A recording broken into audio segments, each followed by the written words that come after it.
দুই দলের শুরুটা হয়েছে দুর্দান্ত। এশিয়া কাপে নিজেদের প্রথম ম্যাচে ভারত যেভাবে সংযুক্ত আরব আমিরাতে হারিয়েছে সেটাকে একতরফা ম্যাচ বললেও কম হবে। সেদিন আমিরাতকে ৫৭ রানে গুটিয়ে দিয়ে ৪.৩ ওভারের মধ্যেই রান তাড়া করে ভারত। আর পাকিস্তান নিজেদের প্রথম ম্যাচে ওমানকে হারিয়েছে ৯৩ রানে। সহজ পরীক্ষায় সহজে উতরে যাওয়ার পর আজ ভারত পাকিস্তান লড়াই। ভারত পাকিস্তান ম্যাচ মানেই বাড়তি আকর্ষণ।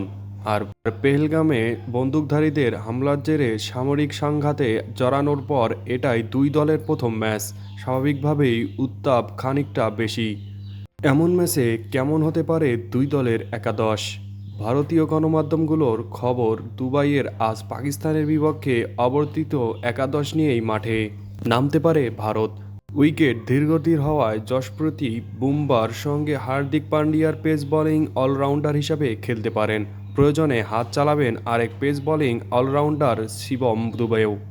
তাতে ভারত কুলদীপ যাদব, অক্ষর প্যাটেল আর বরুণ চক্রবর্তী তিন স্পিনারেই একাদশে রাখতে পারবে।